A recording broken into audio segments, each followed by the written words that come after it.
Aloha, this is Dr. George Cromack from RenewYourself.net, medical assistant for Gabriel Cousens at the E3Live Rejuvenation Center. We are back here in Patagonia from the trip in Hawaii. Sorry I didn't get too much outdoor footage. Believe it or not, it was pretty much a torrential downpour almost the whole time. I was there for about 3 weeks, which is cool. A little moisture after heat in the desert. Did get some really great waves in on the North Shore. A little bit of juice there. Anyway, I'm going to talk to you a little bit more. A lot of stuff coming in from viewers because I've been talking so much about E3Live. You know, don't want to be like harping on this or anything, but I do really think it's a really important point. Otherwise, I wouldn't be spending this much time on it. For about 95% of you. Just high priority. More questions coming in about dosage and maximum dosages. And basically, here's what's happening. I mean, if we're not thinking about the cost of actually taking it and what are different scenarios that could happen. Once you get to a point where you can actually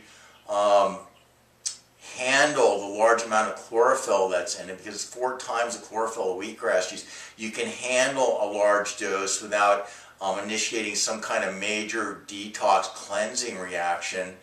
At that point, you may find that your body is so depleted over the years that you actually kind of develop a craving for it, because it's what your body really is wanting and missing on a real primal type level. E3Live blue-green algae being, AFA algae being primordial, closest link to the sun in terms of our food. It is basically just a medium to capture sunlight, but that sunlight and that chlorophyll is also very cleansing. It's going to clear out those dark spaces in your body that you want to get rid of and rebuild with healthier new cells. It's really not toxic. You can get to a point where your body may be handling for periods of time up to a half a bottle a day. Dr. Cousens and both myself regularly do 2 bottles of the liquid a week. I know it sounds like a lot, but you just get to a point where your body just kind of knows and it wants it, and it's like small pour or large pour, depending on what your body's needing that day, what the workout requirements are, how much other food you're actually eating. But 2 bottles a week, I mean, I've done that for long periods of time.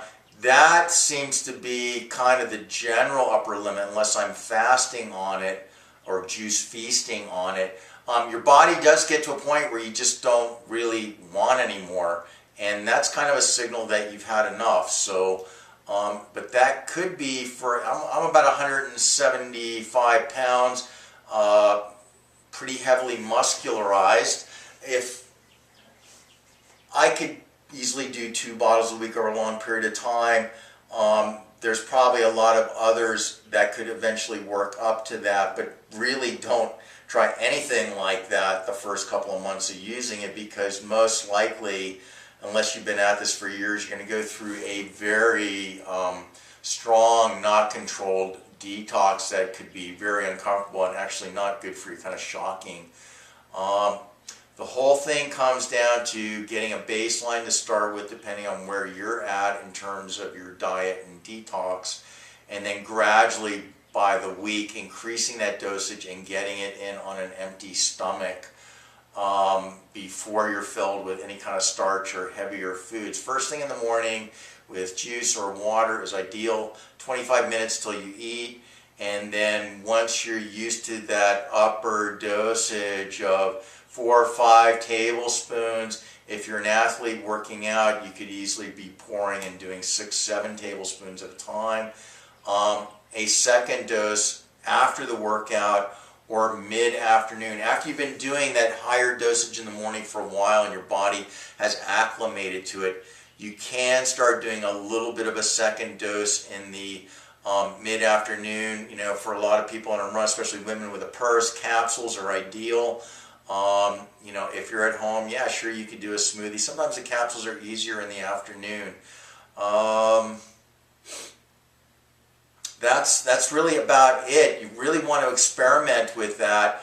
I just think the shift in energy could be huge. Myself, I'm 58 now.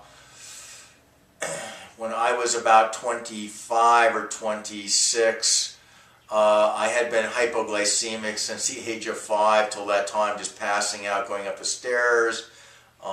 Went through a lot of other drama and trauma with my body, and it was very starved and very unstable at 25, and I really got into the blue-green algae and doing large amounts of it. My body was just craving it for at least a year, huge amounts, and it was major. You know, I was able to stabilize my blood sugar. I went into training for the Ironman triathlon, and probably I would say minimum 300% increase in energy. So anyway, this is a great tool. We're trying to get into some more practical, high prana stuff. E3Live.